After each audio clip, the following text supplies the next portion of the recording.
बिस्मिल्लाहिर्रहमानिर्रहीम। अस्सलामुअलैकुम। दोस्तों, आज की इस वीडियो में हम आपको बताने वाले हैं कि एक औरत ने कबूतरों पर जुल्म किया, कबूतर के अंडे से बच्चे को निकालकर मार दिया। उसके बाद उस औरत के साथ क्या हुआ, आइए हम आपको बताते हैं। लेकिन वीडियो में आगे बढ़ने से पहले आपसे गुजारिश है कि अगर आपने अभी तक हमारा चैनल हसूल इल्म सब्सक्राइब नहीं किया है तो अभी सब्सक्राइब कर लें। दोस्तों, इस्लाही वाक़यात में ये वाक़या कुछ इस तरह बयान किया गया है। कहा जाता है कि इस बड़ी सी दुनिया के किसी हिस्से में एक जंगल था। वो जंगल इतना हरा भरा था कि परिंदे वहां पर आते और अपना डेरा जमा लेते। वहां पर छोटे छोटे घर बने हुए थे। उस जंगल के बीच एक नहर बहती थी। नहर का पानी हर एक को ताजगी देता। अब ऐसी नेमतें मिलने पर इंसान को चाहिए कि वो अल्लाह ताला का शुक्र अदा करे। वैसे भी इंसान को हर हाल में अल्लाह ताला का शुक्र अदा करते रहना चाहिए। इसी नहर के पास एक झोंपड़ी थी। वहां एक मियाँ बीवी अपने एक बेटे के साथ बड़े आराम की जिंदगी गुजार रहे थे। क्योंकि शौहर अल्लाह का नेक बंदा था, उसने कभी अपनी बीवी पर कोई जुल्म सितम नहीं किया था, बल्कि औरत के साथ वो नरमी का मामला रखता। चाहे उसकी माँ हो, बहन हो, चाहे उसकी बीवी हो। उस आदमी की ख्वाहिश थी कि वो सबको बहुत सारा खाना खिलाए, उसके घर पर हर दम दस्तरखान लगा रहे। लेकिन बीवी चाहती थी कि कोई भी उनके घर ना आए। इंसानों के साथ साथ वो जानवरों को, परिंदों को भी नापसंद करती। उसका शौहर उससे कहता कि परिंदों को, जानवरों को खाना खिलाया करो, अल्लाह हमसे खुश होगा। जिस घर में परिंदों या जानवरों को खाना खिलाया जाता है वहां रिज्क की तंगी नहीं होती और रिज्क में इजाफा होता है। लेकिन वो औरत उसकी बात नहीं सुनती थी और कहती थी, मुझे जानवरों से, परिंदों से, यहाँ तक के कीड़े मकोड़ों से भी बहुत नफरत है और मुझे ये बात समझ में नहीं आती कि अल्लाह ताला ने इनको क्यों बनाया है, क्यों पैदा किया है। तो वो आदमी कहता कि अल्लाह ताला ने हर किसी को किसी न किसी सबब से बनाया है, किसी न किसी मकसद से बनाया है। और ये बेजुबान परिंदे, जानवर इंसानों के हक में दुआ करते हैं। अगर इंसान ही इनको तकलीफ देगा तो फिर वो इनको क्या कहेंगे। ये बेजुबान तो अल्लाह की तस्बीह करते हैं। तुम कितनी खुशनसीब हो कि चारों तरफ हरियाली ही हरियाली है, पहाड़ हैं, नहरें बह रही हैं, इतनी नेमतें हैं, फिर भी तुम नाशुक्री करती हो। बल्कि तुम्हें चाहिए कि अल्लाह का शुक्र अदा करो, इन परिंदों से प्यार करो, इनके साथ अच्छा सलूक करो। बल्कि मैं कहता हूँ कि इनके लिए खाने पीने का बंदोबस्त भी करती रहा करो, क्योंकि मैं तो काम के सिलसिले में शहर चला जाता हूँ। दोस्तों, वो शख्स लकड़हारा था। लकड़ियां काटकर शहर जाता और शाम तक बेचकर आ जाता। लेकिन उसकी बीवी तो घर पर होती। वो कहता कि देखो, मेरे पीछे इन परिंदों का बहुत ख्याल रखा करो। ये सुनकर वो औरत गुस्से से कहती कि मुझे ज़्यादा मशवरे ना दिया करो, मुझे तुम्हारी नसीहतें नहीं चाहिए, मुझे ये परिंदे पसंद नहीं हैं। एक बार ऐसा हुआ कि उनके घर पर 2 कबूतरों ने अपनी जगह बना ली। वो कबूतर का एक जोड़ा था, वहाँ उनके अंडे भी मौजूद थे। वो कबूतर अपनी आवाज़ में अल्लाह ताला की शान को बयान करते रहते। सुबह सुबह उठकर फजर के वक्त तस्बीह करते। उन कबूतरों के जो अंडे मौजूद थे उनमें से बच्चे निकलने ही वाले थे। वो औरत अपने शौहर से कहती कि देखो, मैंने कहा था ना कि मुझे ये परिंदे पसंद नहीं हैं। शौहर उस औरत से कहता कि अल्लाह की बंदी, ये अल्लाह ताला की तस्बीह बयान करते हैं, ये इंसानों के हक में दुआ भी मांगते हैं और इंसानों के हक में बद्दुआ भी करते हैं। क्या चाहती हो तुम, दुआ लेना चाहती हो या बद्दुआ लेना चाहती हो?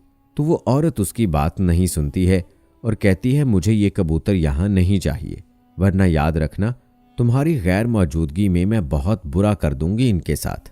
खैर, उसका जो बेटा था वो औरत उससे बहुत प्यार करती, उसके नाज नखरे उठाती। एक ही तो औलाद दी थी अल्लाह ताला ने। शौहर तो दिन भर घर पर नहीं होता था। उसका बेटा ही उसके दिल का सुकून था। वो किसी से उसके अलावा मोहब्बत करती नहीं थी और शौहर की बातों को सुनकर अनसुना कर देती थी। उसका बच्चा थोड़ा शरारती था। वो उसको अक्सर कहती थी कि देखो, बाहर ना जाया करो, तुम बहुत शरारती हो गए हो, तुम्हारा बाप भी घर पर नहीं होता, कभी तुम्हें कोई परेशानी हो गई तो मैं अकेले कहाँ लेकर जाऊंगी। लेकिन बच्चा शरारतें करने से बाज नहीं आता था। एक बार उस बच्चे ने देखा कि खिड़की पर 2 कबूतर मौजूद हैं, वहां अंडे भी हैं, तो उसे शरारत सूझी। उसने सोचा इनमें से एक अंडा उठा लेता हूं और किसी को पता भी नहीं चलेगा। अब बच्चा इंतजार कर रहा था कि मेरा बाप शहर से बाहर जाए और मेरी माँ भी किसी काम के लिए घर से बाहर जाए। सुबह सवेरे उसका बाप शहर की तरफ चल पड़ा। अब वो माँ का इंतजार कर रहा था कि माँ भी कहीं जाए। माँ ने घड़ा उठाया और नहर की तरफ पानी लाने चली गई। जैसे ही बच्चे ने देखा कि माँ भी घर से काफी दूर चली गई है, तो उसी वक्त किसी ऊंची जगह पर वो चढ़ा और अंडा उठा लिया। वो गौर से उस अंडे को देखने लगा। जब वो अंडा उठा रहा था तो कबूतर बेचैन हो रहे थे, वो भी तो माँ बाप थे। उसी वक्त अचानक उस लड़के की माँ को ये काम याद आया और वो पलटकर घर में वापस आ गई। आकर क्या देखती है कि उसका बच्चा ऊंची जगह पर खड़ा हुआ है और कबूतर का अंडा उठाए हुए उसे गौर से देख रहा है। उसे बहुत गुस्सा आया। वो चील की तरह झपटी और अपने बच्चे को नीचे खींचा और नफरत से उसके हाथ से वो अंडा उठा लिया और जमीन पर फेंक दिया। उस अंडे में बच्चा मौजूद था जो निकलने ही वाला था। जमीन पर लगते ही अंडा टूट गया और बच्चे का सर जमीन से टकराया और वो कबूतर का बच्चा मर गया। कबूतर अपने बच्चे को मरता हुआ देख रहे थे और न जाने क्या कुछ सोच रहे थे। वो अपने बेटे को घसीटते हुए कमरे में ले गई और बहुत मारा कि तुम बेइंतहा शरारती हो गए हो। तुम्हें पता है कि मैं परिंदों को नापसंद करती हूँ। कब से तुम्हारे बाप से कह रही हूँ कि इन कबूतरों को यहाँ से हटाओ, लेकिन देखो आज तुमने इनके अंडों को हाथ लगा लिया। कल न जाने तुम क्या करोगे। जब इसे मार मार कर वो औरत थक गई तो वो बाहर निकली और कमरे का दरवाज़ा बंद कर दिया और चली गई। जब वो पानी भरकर वापस आई तो शाम हो चुकी थी। बाप भी घर पर आया। उसने बच्चे को आवाज़ दी लेकिन कहीं से आवाज़ नहीं आई। बीवी से पूछा कि मेरा बेटा कहाँ है। औरत ने जल्दी से दरवाज़ा खोला तो बच्चा रो रहा था। बच्चे को रोता हुआ देखकर बाप ने पूछा, क्या हुआ बेटा? बेटे ने कहा कि माँ ने मुझे बहुत मारा है। मेरे हाथ से पहले अंडा लिया, उसे ज़मीन पर मारा और वो कबूतर का बच्चा मर गया। मैं बहुत दुखी हूँ। मैं देखना चाहता था कि अंडे से बच्चा किस तरह निकलता है। उसके माँ बाप को कितना बुरा लगा होगा। मैं भी तो आपका बेटा हूँ। अगर मुझे कुछ हो जाए तो क्या आप लोग नहीं रोएंगे? ये बात सुनकर शौहर तड़प गया। उसने अपने बेटे को सीने से लगा लिया। बीवी के पास आकर कहने लगा, तुम जानती हो कबूतर अनबिया अलैहिस्सलाम को कितना पसंद रहे हैं। तुम्हारी इस हरकत से कबूतर तुम्हारे हक में बद्दुआ करेंगे। बीवी ने कहा, ऐसा कुछ नहीं है। मैं किसी बद्दुआ को नहीं मानती। कितनी बार कहा है कि कबूतरों को वहां से हटाओ। ये न जाने कैसे ऊपर चढ़ गया और किस तरह अंडा इसके हाथ में आ गया। शौहर बोला, तो क्या हुआ? अगर ये देख रहा था तुम प्यार से समझा सकती थी, अंडे को उसकी जगह पर रख सकती थी, लेकिन तुमने तो इसे तोड़ डाला, यहां तक कि एक परिंदे की जान भी ले ली। शौहर की बात को उसने ना पहले सुना और ना अब सुना।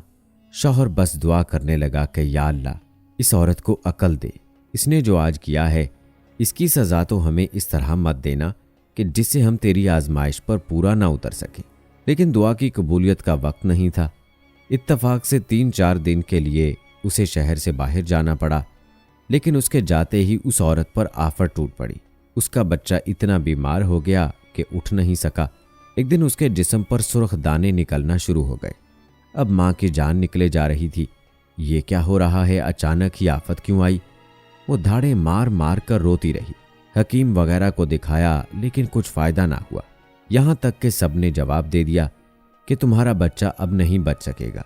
ये सुनकर वो औरत दुआ मांगती रही, माफ़ी मांगती रही, लेकिन ऐसा लग रहा था कि उसकी दुआ को नहीं सुना जा रहा है। और सोचने लगी, आखिर मैंने ऐसा कौन सा गुनाह कर दिया कि अचानक मेरा बेटा जो सेहतमंद था, तंदुरुस्त था, हट्टा कट्टा था, मेरे सामने शरारतें करता था, खाता पीता था, एकदम बीमार पड़ गया। लाइलाज बीमारी हो गई। शौहर की गैर मौजूदगी में 3-4 दिन जब वो घर पर नहीं था तो इसी दौरान ये काम हुआ। तमाम हकीमों ने कह दिया कि देखो, इसे या तो शहर ले जाओ या फिर इसकी मौत का इंतजार करो, हम कुछ नहीं कर सकते। ये सुनकर वो औरत तड़प गई। उसको पता ही नहीं था कि उसका शौहर कब घर आएगा। वो दुआएं मांग रही थी लेकिन दुआ नहीं सुनी जा रही थी, क्योंकि जो गलती कोताही उस औरत ने की थी और वो उस पर अब तक शर्मिंदा नहीं थी। एक दिन वो अपने बच्चे के पास बैठी उसके सर को दबा रही थी कि बच्चे ने कहा, माँ, मैं जानता हूँ आप परेशान हैं। मैंने आपसे सवाल किया था, अगर मुझे कुछ हो जाए तो आपके दिल पर क्या बीतेगी? सोचिए, आपने कबूतर के अंडे को तोड़ा था, उसमें से बच्चा बाहर निकलना था, वो बच्चा मर गया था। उसकी माँ के दिल पर क्या बीती होगी। जैसे ही उसके बेटे ने ये बात कही तो वो एकदम से चौंक गई।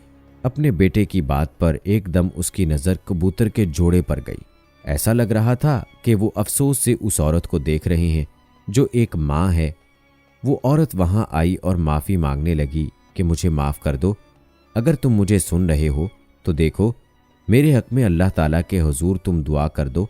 मैंने एक दिन तुम्हारे बच्चे को मारा था, आज देखो मेरा बच्चा भी आखिरी सांसें गिन रहा है। आज के बाद कभी भी मैं बुरा रवैया नहीं रखूंगी। वो औरत रोती रही, बिलखती रही, अल्लाह से दुआ करती रही, यहाँ तक कि बेहोश हो गई। जैसे ही उसकी आंख खुली तो उसने देखा कि उसका जो बेटा कुछ देर पहले अभी तक उठ नहीं पा रहा था, वो उसके पास खड़ा मुस्कुरा रहा था। उसने कहा, माँ, आपकी दुआ कबूल हो गई। तो माँ ने कहा, मेरी दुआ नहीं, इन कबूतरों की दुआ कबूल हो गई। आज के बाद मैं कभी भी किसी परिंदे के साथ कोई बुरा सलूक नहीं करूंगी। शौहर घर में दाखिल हुआ तो उसने कहा, क्या हुआ, इस तरह से क्यों रो रही हो?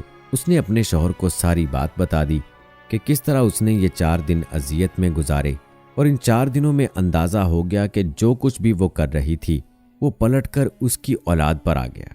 तो दोस्तों, आज की इस वीडियो में इतना ही। ये वीडियो आपको कैसी लगी कमेंट बॉक्स में ज़रूर बताएं। साथ ही हमारे चैनल हसूल इल्म को ज़रूर सब्सक्राइब कर लें, बेल आइकॉन को भी प्रेस कर लीजिएगा ताकि लेटेस्ट अपलोड होने वाली वीडियोज़ आप तक बर वक्त पहुँचती रहें। मिलते हैं अगली वीडियो में, तब तक के लिए अल्लाह हाफिज़।